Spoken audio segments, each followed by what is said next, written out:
दरिद्र भावाच करोति पापम। संसार में जीव की गति क्या है? संसारी जनों की कि अगर दान ना दिया, सत्कर्म को ना किया तो उसके प्रभाव से दरिद्री होता है, दरिद्र होता। और दरिद्र भावाच करोति पापम, और दरिद्रता के भाव से वो पाप करता है। अपाप प्रभावाच नरके प्रयाति, और पाप के प्रभाव से वो नरक में जाता है। दरिद्र पुनरेव पापी, और पुनः दरिद्र होता है, फिर पाप कर्म में लिप्त हुआ, फिर दरिद्र हुआ। यही कर्म हमेशा अनवरत चलता रहता है। और इस प्रकार से जब कभी ज्ञान आएगा तो ज्ञान कब आएगा? केवल मानव योनि में आएगा। और मानव योनि इतनी आसानी से मिलने वाली नहीं है, क्योंकि मैंने पहले ही बता दिया कि ज्ञानम नराणामधिको विशेषी, ज्ञान ही मनुष्य की अपनी एक अलग की अनूठी विशेषता है। इसलिए क्या करें? ज्ञान को पाएंगे तो केवल मानव योनि में पाएंगे, और मानव योनि इतनी सहजता से मिलने वाली नहीं है कि नरक मिला हुआ है तो किस लिए मिला है? नरक किस लिए मिला है? क्या ये मनुष्य का शरीर खाने और सोने के लिए मिला है? ये खाने और सोने के लिए मनुष्य का शरीर नहीं मिला है। और ये मानव का शरीर जो है ये करने और पाने के लिए मिला हुआ है। ये मानव शरीर जो है खाने सोने के लिए मिला हुआ है कि ये मानव शरीर करने और पाने के लिए मिला हुआ है? बताएं भैया, मेरा एक प्रश्न है कथा में, शरीर ये मानव की क्यों पाया? खाने और सोने के लिए पाएगी, करने और पाने के लिए।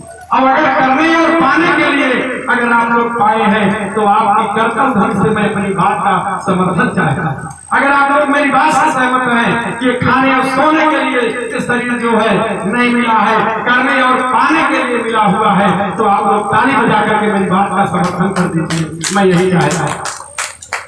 अब सुनिए, अगर आप करने और पाने के लिए पाए हैं तो इसके लिए आपको प्रयास करना होगा। न अजय कहा कि भाग्य में जो होए वो मिलवे करे, तो ऐसा नहीं है। आपको कर्तव्य करना पड़ेगा, निमित्त बनना पड़ेगा, तब जो है आपको जो आपका लक्ष्य होगा वो जो है मिल सकता है। भाई लक्ष्य कब पाएंगे? लक्ष्य निर्धारण करेंगे तब लक्ष्य को पाएंगे। विज्ञान की भाषा में कहे कि घड़ी का पेंडुलम हिलता भर है पर चलता नहीं। लक्ष्य विहीन मनुष्य करता तो है पर पाता कुछ भी नहीं है न। इसलिए क्या करो? भाग्य का भरोसा छोड़ दो, अपने कर्तव्य पथ और लक्ष्य का निर्धारण करो और उसके बाद चलो, और सफलता आपका कदम चुम लेगी। अगर जो है आप अपने लक्ष्य पर चल रहे हो और अपने लक्ष्य को अगर प्राप्त करना चाहते हो तो एक लक्ष्य उद्देश्य को बनाओ और उस उद्देश्य को बना करके आप चलिए। और अगर ऐसा करके आप चलते हैं तो ऐसा चलने पर आपको आपकी मंजिल मिल जाएगी, अन्यथा मिलने वाली नहीं है। इसीलिए कहे कि करके विधि बात न खेद करो, करके विधि बात न खेद करो, निज लक्ष्य निरंतर भेद करो, निज लक्ष्य निरंतर भेद करो। बनता बस उद्यम ही विधि है, बनता बस उद्यम ही विधि है, मिलती जिससे सुख की निधि है। कुछ तो उपयुक्त करो तन को, कुछ तो उपयुक्त करो तन को, नर हो न निराश करो मन को, नर हो न निराश करो मन को। इसलिए लक्ष्य को निर्धारित करके आप उसके प्रति हमेशा प्रयत्नशील रहें तो लक्ष्य आपको मिल जाएगा। तो इस प्रकार से व्यास जी कहते हैं, न गृहम बंधनागारम बंधने न कारणमो, मनसायो विनुरमुक्तो गृहस्थो विमुच्यते। गृह बंधनागार नहीं है, और न बंधन का कारण है, क्योंकि जो मन से बंधन मुक्त हो जाए वो गृहस्थ आश्रम में भी रहते हुए मुक्त हो जाता है। गृहस्थ आश्रम की शिक्षा व्यास जी अपने पुत्र सुखदेव ने दी है। गृहस्था परो धर्मो न दृष्टो न वही श्रुतः वसिष्ठादि वीराचार्य ज्ञान भी समुपाश्रितः। गृहस्थ आश्रम से बढ़ करके कोई पुनीत आश्रम नहीं। हे पुत्र सुनो, क्योंकि वशिष्ठादि आचार्यों और तत्वज्ञानियों ने भी इसका आश्रय ग्रहण किया है। हे धर्मज्ञ पुत्र, देवताओं पितरों एवं आश्रित जनों को विधिवत संतुष्ट करके पुत्र उत्पन्न करके और उसे भी गृहस्थ आश्रम में लगा करके पुनः घर को त्याग करके वन में जाकर के श्रेष्ठ रूप से तपस्या करना चाहिए। तमाम प्रमाण है कि विश्वामित्रो महाभाग तपः कृत्वा दुष्कर्म त्रिवर्ष सहस्राणि निराहारोजितेन्द्रियः। हे महाभाग, वन में स्थित महातेजस्वी महर्षि विश्वामित्र किसी समय 3000 वर्षों तक निराहार यानी बिना भोजन को करके जितेंद्रिय रह करके अत्यंत कठोर तप करके भी मेनका को देख करके मोहित हो गए और उन्हीं के तेज से पुत्री रूप में सुंदर शकुंतला का आविर्भाव हुआ था न। यह वही शकुंतला है यह वही शकुंतला है जिसने भरत जैसे प्रतापी पुत्र को जन्म दिया और उसी भरत के नाम पर ही हमारे देश का नाम भारत पड़ा। महाराज दुष्यंत के प्रतापी पुत्र भरत, इसका नाम शकुंतला क्यों पड़ा ये कथा यहाँ नहीं आई है, इसलिए उसको विस्तार में बताएंगे भी नहीं। यही इतना सुन ले कि शकुंतला नाम इसलिए पड़ा था क्योंकि जब ये धीरे थी मेनका अप्सरा तो वो जो सांप था उस सांप को गर्भ को धारण किया था, जैसे ही गर्भ को छोड़ा है वैसे आकाश मार्ग से वो चली गई देवलोक में। बच्चे की ओर देखा नहीं, तमाम लोग ऐसे उसे घेरे हुए थे। कांवड़ी सीधर से आश्रम से जो है होकर के जा रहे थे वन में, तो इस बच्ची को कराते देखा, स्नान के लिए जा रहे थे। उसको तमाम सुख माने तोते घेरे थे, तो सुखों से घिरी होने के नाते उसी समय कांवड़ी ने उसका नाम शकुंतला रखा। इसके बाद फिर जो है आगे कहते हैं कि दृष्ट्वा दास सुताम काली पिताम पराशरः कामवादितः कन्याम ताम जग्राहुपेक्षितः। कहते हैं कि मेरे पिता पराशर जी भी धीवर की कृष्णवर्णा कन्या को देख करके कामवान से आहत हो गए और उन्होंने भाव पर ही उसे स्वीकार कर लिया था। ब्रह्मा भी सुताम दृष्ट्वा पंचबाण प्रपीडितः धावमानस्य रुद्रेण मूर्छितश्च निवारितः। ब्रह्मा जी भी अपनी कन्या को देख करके तो अपनी पुत्री को देख करके भी पीड़ित हो गए और बेसुध होकर के उसके पीछे दौड़ने लगे। तब शिव जी ने उनको इसका जो है अमंगलकारी ऐसे कृत्य को करने से रोका है। तो इस प्रकार से अतः हे कल्याणकारी पुत्र, तमाम प्रकार के दृष्टांतों को देख करके व्यास जी अपने पुत्र सुखदेव जी को समझा रहे हैं। अरे बेटा, विवाह करो, गार्हस्थ जीवन में बनना चाहिए, ये बड़ा पुनीत धर्म है। तो इस प्रकार से सुखदेव जी उत्तर देते हैं। श्री शुकम उवाच, क्या कहते हैं कि नाहम गृहम करिष्यामि दुःखदं सर्वदा पितः वाग सुरासदृशं नित्यं बंधनं सर्वदेहिनां। हे पिताजी, सर्वदा दुख देने वाले गृहस्थाश्रम को मैं कभी स्वीकार नहीं करूंगा, क्योंकि पशु पक्षियों को फंसाने वाले जाल के समान वह आश्रम सभी मानवों के लिए सदा बंधन स्वरूप है।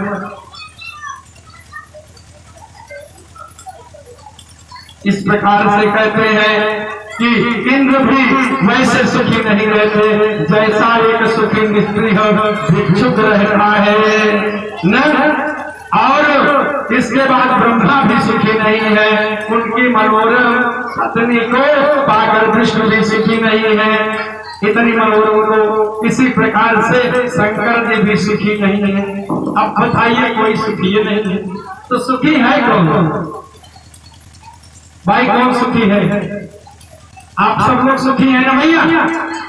और मेरी भी कामना है कि आप सब सुखी रहे, आप सब खुशहाल रहे न। लेकिन वास्तव में सच्चा सुख कहाँ है उसको मैं बताता हूँ कौन सुखी है न। रंग काहे धनवान सुखी, रंग काहे धनवान सुखी, धनवान काहे सुख राजा को भाई, और राजा कहे महाराजा सुखी, महाराजा कहे सुख इंद्र को भाई, और इंद्र कहे अरे ब्रह्मा सुखी, अरे ब्रह्मा कहे सुख विष्णु को भाई। सब एक दूसरे को कह रहे हैं। ब्रह्मा कहता कि सुखी है, कहता विष्णु सुखी है, भगवान विष्णु सबसे करे सुखा। लेकिन सच्चा सुख किसको है? अंतिम पंक्ति में अगर जो है आपको मेरी बात प्यारी लगे तो हम आपका समर्थन चाहते हैं कि संत विचारी कहे सुनी लो, संत विचारी कहे सुनी लो, हरि भजन बिना सब जीव दुखारी, संत विचारी कहे सुनी लो, हरि भजन बिना सब जीव दुखारी। सच्चा सुख कहाँ है? सच्चा सुख भगवती कथा में है। सच्चा सुख कहाँ है? सच्चा सुख सत्संग में है न। यहाँ सत्संग में आएंगे तो जो मन की मलिनता है सब दूर हो जाएगी, क्योंकि सत्संगति सब कर सकती है। जाड्यम भी हो हरती, आपकी जड़ता मूर्खता न समझी को हल कर लेगी। सिंचतिवाद सत्यम मानोन्नति, मानव की उन्नति करती है। दिशति पाप ममा करोति, आपको अनर्थकारी रास्ते से भी सत्संगति वो बचा लेगी। इस तरह से सत्संगति सब कर सकती है। और सत्संगत भैया कैसे होए? अब कथा हुए देवला देवी न, लेकिन सुने कमाई है आवत जा गया, सुने हो गया 7 बजे, तो कैसे सत्संगति हुई? तो अगर सच्चा सुख चाहते हैं तो आप लोग कथा में आइए, समय से कथा में आकर के समय पर कथा सुन लीजिए। मैं इस दावे के साथ पीछे कह के जाता हूँ, उस सच्चे सुख की अनुभूति में करा दूंगा जाते समय। इस कथा के अंदर मैं सच्चे सुख की अनुभूति करा दूंगा, ये बात मैं दावे के साथ कहता हूँ। लेकिन एक निवेदन स्वीकार करना पड़ेगा कि कथा में आएंगे तब। कथा में तमाम सारी बातें, लेकिन कौन सी महत्वपूर्ण बात आपके जीवन को मोड़ देते? लेकिन वो बात पता लगी सागर बाजारी में वो बात होती है, सागर बाजारी दुकानी मोहम्मद लाते हैं, कहाँ से मिले भाई? कहीं मैं 1 लाख बार सुनाते बात ऐसा नहीं है। अगर आप कथा को बैठ करके इस उद्देश्य को बना करके सुनते हैं तब जो है, नहीं तो वही स्थिति होगी जैसे आप दुकान में देख रहे हैं ना, तमाम सारे पकवान न। बताओ भोजन करने से भूख मिटेगी कि भोजन को देखने से? तो वैसे यहाँ कथा सुनेंगे तब लाभ होगा। वैसे तो क्या सुनाते बाबा, वैसे मतलब नहीं है। यहाँ जितना समय लेकर के कथा सुनोगे उससे लाभ होगा। तो इस प्रकार से कह रहे हैं कि सच्चा सुख कहाँ है? सच्चा सुख संतों ने हमारे कहा है कि सच्चा सुख वो जो है भगवान के भजन में है, सतगुरु के श्री चरणों में है। और जन्म दुखम जरा दुखम, कितने दुख है? जन्म दुखम न, जन्म आप आए वो भी दुख का कारण है। जरा दुखम, जन्म रहे आप बुढ़ापो कर जाएंगे, वो जो महंगे बाढ़े। अब अगर मान लिया घर के लोग समझदार हैं तब तो अपने जो बूढ़े बुजुर्ग हैं उनकी जो है सेवा शुश्रूषा कर देंगे भैया। अब अगर मान लिया बुद्धि बिगड़ी बा तब तो राम राम सीता राम बा न, फिर तो वही दशा हो जाएगी न कि सब कुछ तो मैंने इनके लिए बनाया कि ये रही है मौज करी।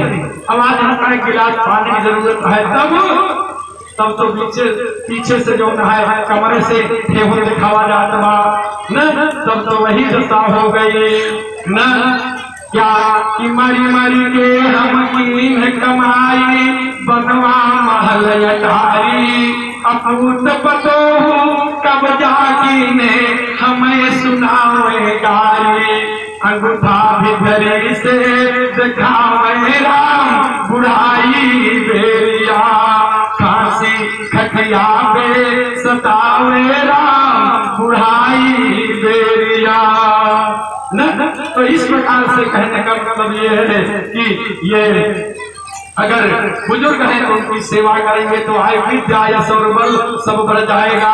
तो जन्म दुखम संसार में आते हैं सबसे बड़ा दुख का कारण है जरा दुखम बुढ़ाई जा तो अगर परिवार में सुमति तो एक लोटा पानी में लिख जाए न के जब रहा बैठा रहता है का बराबर।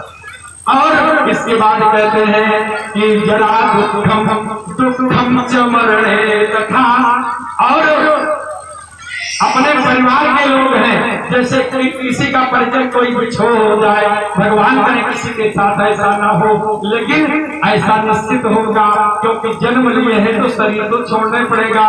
तो अगर किसी के परिवार में अगर जिसके परिजन मृत होते हैं उसकी आत्मा से पूछिए कितनी बड़ी पीड़ा होती है न। अभी देखा जाए अपने गांव में ही 5-6 घटनाएं हुई न। अब परिवारिक जनों से पूछिए कि जिनके परिजन उनके बीच से निकल गए उनको कितनी बड़ी पीड़ा हुई होगी। उनकी आत्मिक शांति के लिए जो है यहाँ से भी भगवान से प्रार्थना है भगवती के चरणों में निवेदन है। तो इस प्रकार से दुखम मरणे तथा गर्भवा से पुनर्दुखम जीवात्मा जब गर्भ में जाती है तब ये भी दुख का कारण है। विष्ठामय पिता और इस प्रकार से दुख ही दुख है। तो आज जो है ये व्यास जी अपने पिताजी से सुखदेव जी कहते हैं कि हे पिताजी जिस संसार में दुख ही दुख है उस दुख में मुझको आप मत डालिए हमको विवाह के चक्कर में नहीं पड़ना है। भार्या पुत्रास तथा पौत्राः कुटुंबे विपुले सती पूर्णार्थम दुखम सुखम पितरम। हे पिताजी भार्या बने स्त्री पुत्र पौत्र बने नाती आदि बड़े कुटुंब के पालन में तो अनेक कष्ट सहने पड़ते हैं। ऐसी दशा में गृहस्थ में कहाँ सुख है। एक बार विवाह हो जाएगा तो अगर जो जीवन संगिनी न है वो जीवन संगिनी धर्मपत्नी का जब इस तरह से संयोग हो जाएगा दो हो जाएंगे पति पत्नी तो समझदारी है तो गृहस्थी अच्छी चलेगी। नहीं तो पति कुछ कहता है और पत्नी कुछ कहती है और विचार में मतभेद है मतांतर है तो उससे कुछ भी लाभ होने वाला नहीं है। क्योंकि इस संसार में जो स्त्री होती है स्त्री के लिए बता रहे हैं सुखदेव जी अपने पुत्र सुखदेव जी जो है अपने पिता व्यास जी से कि जलू के वह सदा नारी रुधिरम पिबती दिवै मूर्ख तो ना बिजानाती मोहितो भाव चेष्टितैः। क्या कह रहे हैं कि देखिए स्त्री इस संसार में जोंक के समान है वो सदा पुरुष के रक्त को चूसती रहती है जिसे बुद्धिहीन मनुष्य उसकी भावपूर्ण चेष्टाओं से मोहित होने के कारण नहीं जान पाता। इसलिए मेरे विचार से तो मूर्ख मनुष्य ही केवल निद्रा सुख का त्याग करने के लिए स्त्री परिणय करता है। सूत जी कहते हैं कि अहो माया बलम चोत्रम यन मोहयति पंडितम वेदांतस्य कर्तारम सर्वज्ञम वेद संमितम।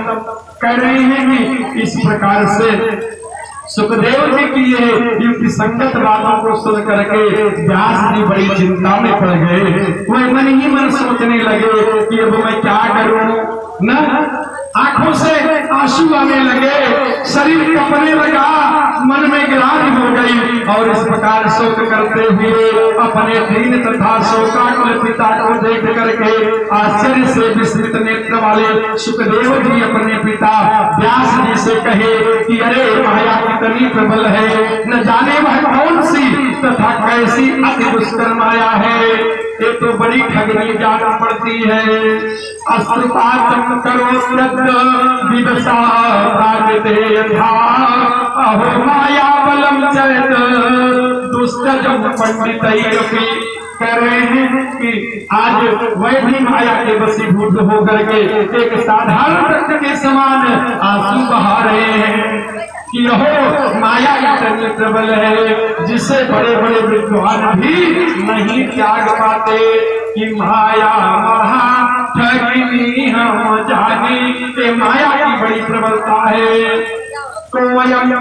कोयम कथम चेह कीर्तिसोयम रमः किल पंचभूतात्मके देहे पिता पुत्रे निवासना। यानी कह रहे हैं कि व्यास कौन है, मैं कौन हूँ, ये संसार क्या वस्तु है और यह कैसा भ्रम है।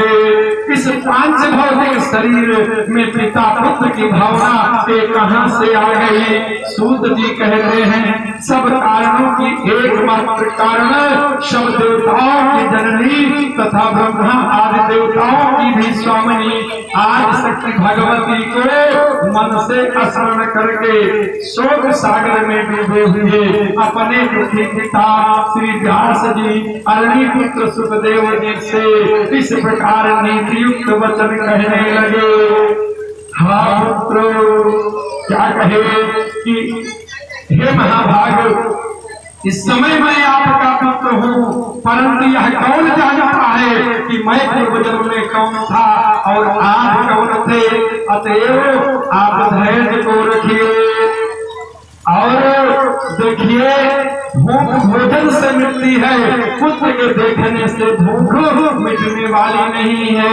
प्यास जल को पीने से मिटेगी, केवल पुत्र दर्शन से नहीं मिलती। अजीकर तेल पुत्रों की हरिश्चंद्राय भुजे पशुकामाय यज्ञार्थे दत्तो तेन सर्वथा। हे पिताजी, आप जिस पुत्र की बात करते हैं उसी पुत्र के लिए तो एक पिता ऐसा भी था। देखिए आगे कथा आएगी, विस्तार से आपको बताएंगे। इतना ही जाने कि जब हरिश्चंद्र ने जल के देवता वरुण को पुत्र अर्पण करने के लिए कहा था तो अपने पुत्र से मोह था, तो ग्रीक पुत्र करके ये अजिगर्त के जो है मझले पुत्र सुनहसेन को जो है बलि यज्ञ में बांध करके बलि पशु बनाया था।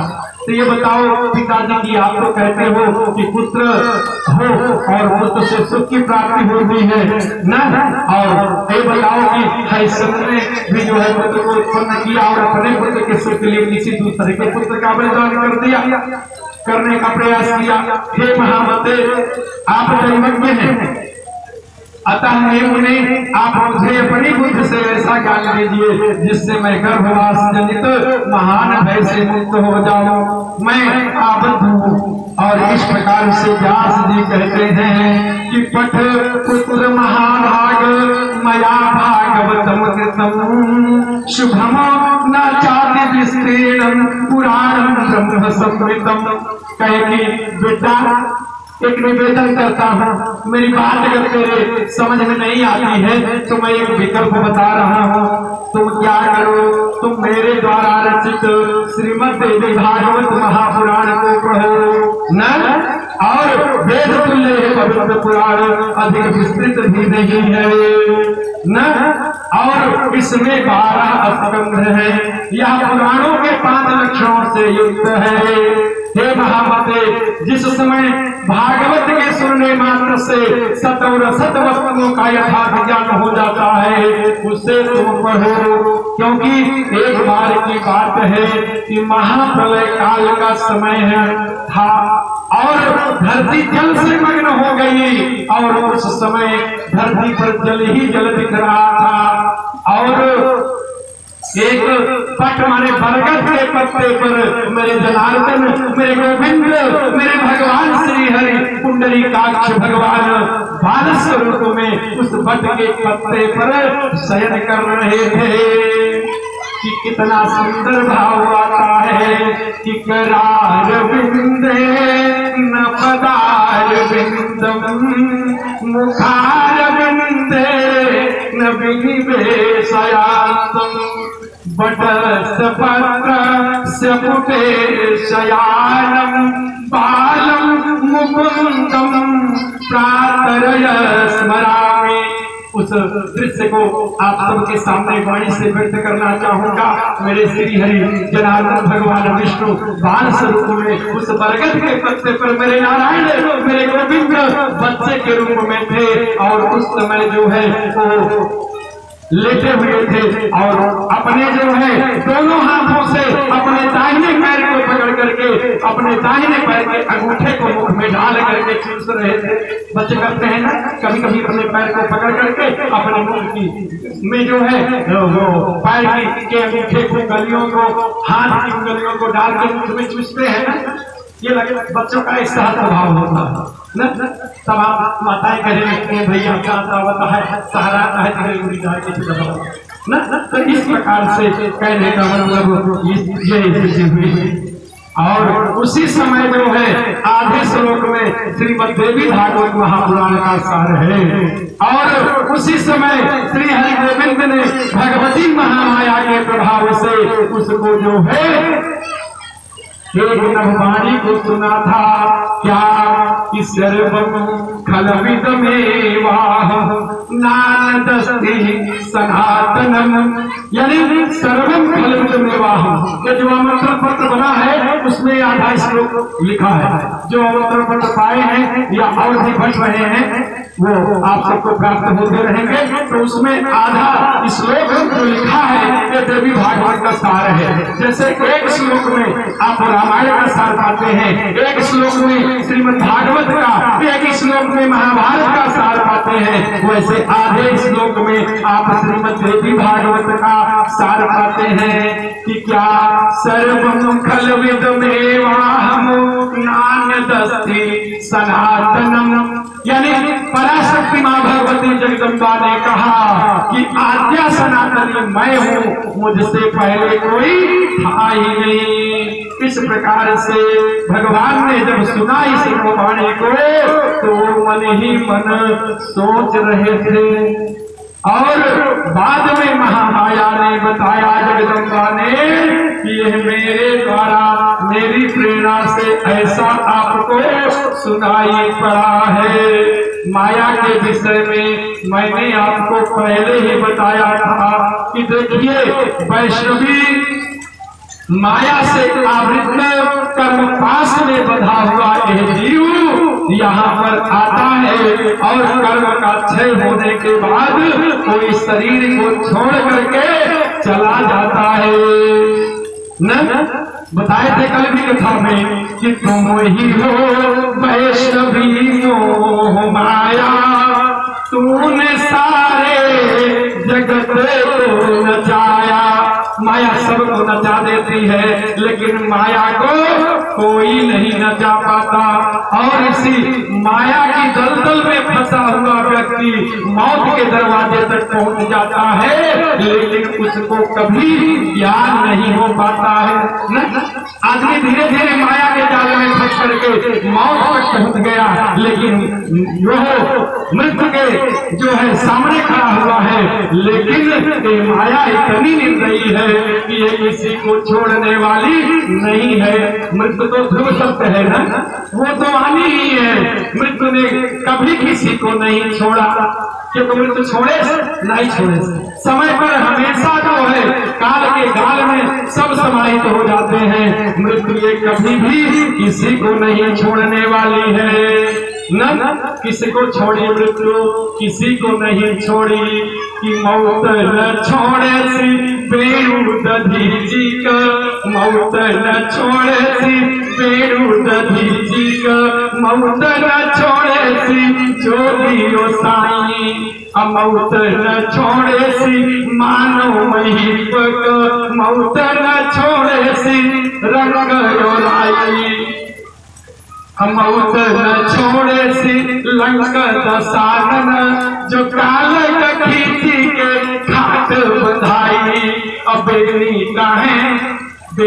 काहे युग बीती गवा यही मौत नी बहुरी के मौत न आई बेरी काहे युग बीती गवा यही मौत नी बहुरी के मौत न आई।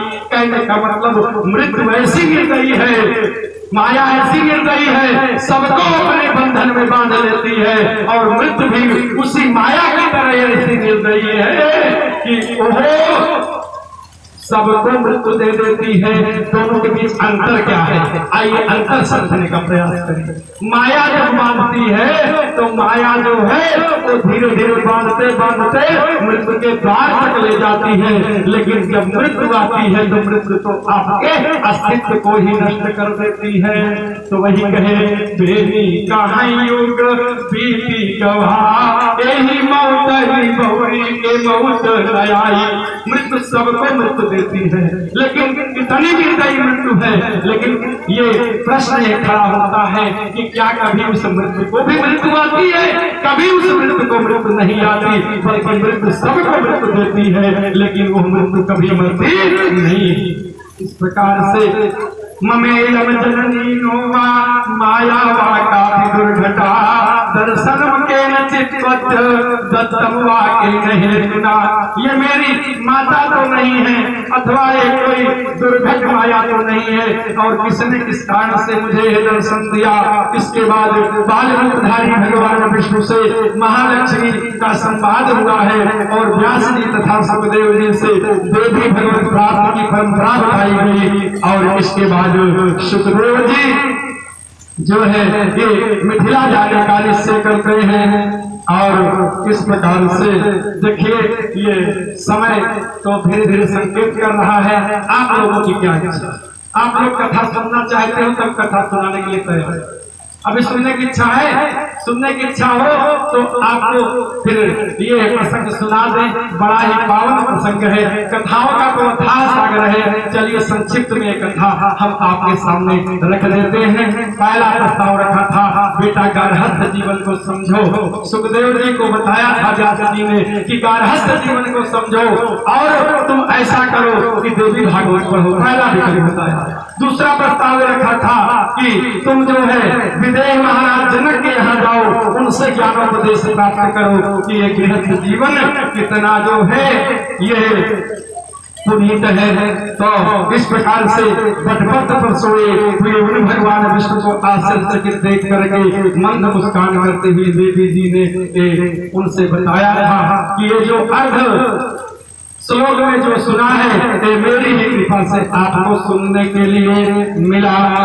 और इसके बाद आगे फिर चलते हैं तो फिर सुखदेव जी राजा जनक से मिलने के लिए मिथिलापुरी गए हैं और मिथिलापुरी के लिए प्रस्थान किया और राजभवन में प्रवेश करते हैं। सूत जी कहते हैं कि मुनियों पिता से एक कह करके महात्मा को तो सुखदेव जी उनके चरणों पर गिर पड़े तथा हाथ जोड़ करके चलने की इच्छा से बोले कि महाभाग अब आपसे आज्ञा चाहता हूँ, मुझे आपका वचन स्वीकार है। तो राजा जनक के विषय में विशेषता ये सुनाए थे कि वो राजा बिना दंड दिए अपनी प्रजा का संचालन करते हैं न कि बिना दंडम कथम राज्यम करोति जनकः किल धर्मेण वर्तते लोको दंडस्ते न भवेत्। न कि बिना दंड दिए धर्म कैसे चलता है, न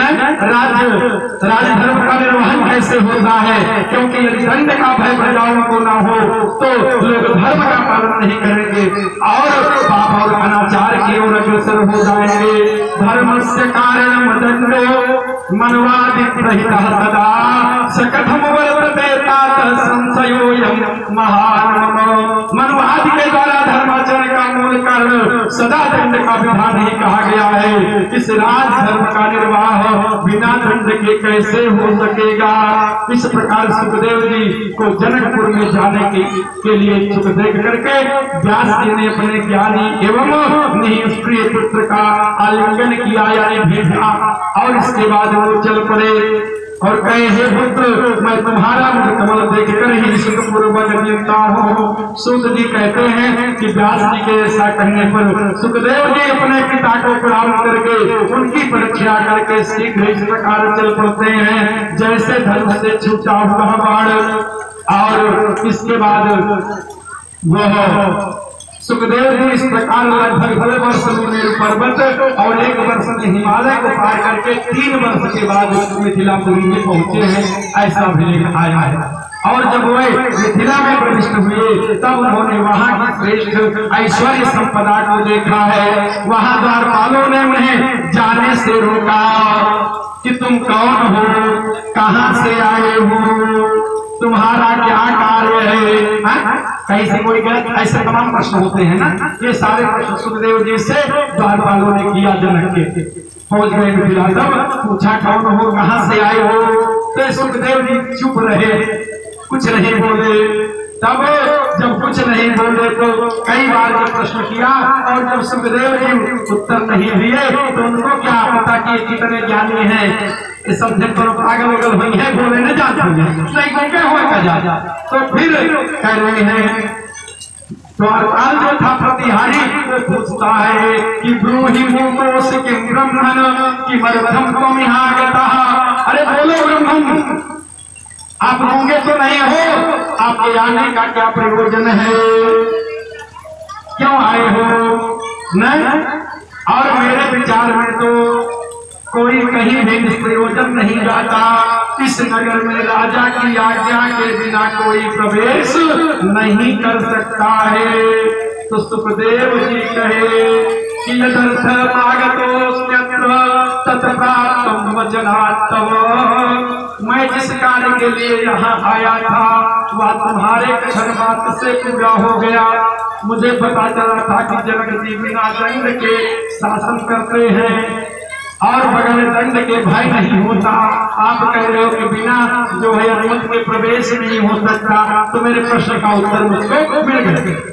इस प्रकार से मुझ अज्ञानी की एक भूल थी जो मैं 2 पर्वतों को लांघ करके महाराज से मिलने की इच्छा से घूमते हुए यहाँ आया। न तीर्थम न जपेत्र यदर्थमी में भ्रमः अप्रवेशः पुरोजा तो विदेहो नाम भूपति। यहाँ न कोई तीर्थ है न ज्ञान प्राप्ति होती है जिसके लिए यह मेरा परिश्रम हुआ। मैं तो महाराज जनक को विदेह जान करके उत्सुकता से यहाँ मिलने के लिए आया था। न इतना कह करके सुखदेव जी चुप हो गए और फिर मौन खड़े हो गए। तब द्वारपाल को लगा कि ये तो कोई ज्ञानी श्रेष्ठ ब्राह्मण लग रहा है। तब शांति पूर्वक निवेदन किया कि गच्छ भूयते कार्यम यथेष्टम सत्यम। हे ब्राह्मण देवता, जहाँ बाहर काम हो कि अपनी इच्छा से जाए सकत है। अब बताओ दोनों बात कह जाए, पहले कहे प्रवेश कहता जहाँ मन हो तहाँ चला जाए।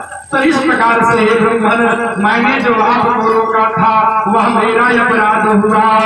सुखदेव जी कहते हैं कि ममैव सर्वथा दोषो यतः समुपागतः गमनं परगे है लघुतायास्य कारणम। ये सर्वथा मेरा ही दोष है जो मैं यहाँ जो है आ गया, बिना बुलाए दूसरे के घर जाना लघुता का कारण होता है। प्रतिहारी ने समझा ये तो ज्ञानी महात्मा है, इससे कुछ ज्ञान ले लिया जाए। तो द्वारपाल पूछता है किम सुखम तुझ किम दुखम किम कार्यम शुभम इच्छता। कह शत्रु हित करता को ब्रूहि सर्वम ममाचवे। इस प्रकार से कह रहे हैं कि हे विप्र, सुख क्या है, दुख क्या है, कल्याण चाहने वाले पुरुषों का क्या कर्तव्य है, शत्रु कौन है, मित्र कौन है, आप ही मुझे बताएं। सभी लोग सभी संसार में लोगों में सर्वत्र वैविध्य रहता है। इसलिए मनुष्य भी दो प्रकार के हैं। पहला मनुष्य तो रागी होता है और दूसरा मनुष्य विरागी होता है। और उन दोनों के मन में भी दो प्रकार होते हैं। उनमें भी विरागी 3 प्रकार के, ज्ञान, अज्ञान और मध्यम। रागी 2 प्रकार के, मूर्ख और चतुर कहे गए हैं। तो चतुर में भी 2 प्रकार कहा गया है, एक शास्त्र जनित चतुर, एक बुद्धि जनित चतुर। तो बुद्धि जनित चतुर जो होगा वो केवल अपने हित की बात सोचेगा। शास्त्र जनित जो चतुर होगा वो सोचेगा कि ऐसा कोई निर्णय हो जिससे सबका हित हो जाए। इस प्रकार से द्वारपाल ने कहा तो सुखदेव जी बोले, इस संसार में जिसको राग है वह निश्चय ही रागी है। उस रागी को अनेक प्रकार के सुख एवं दुख आते रहते हैं।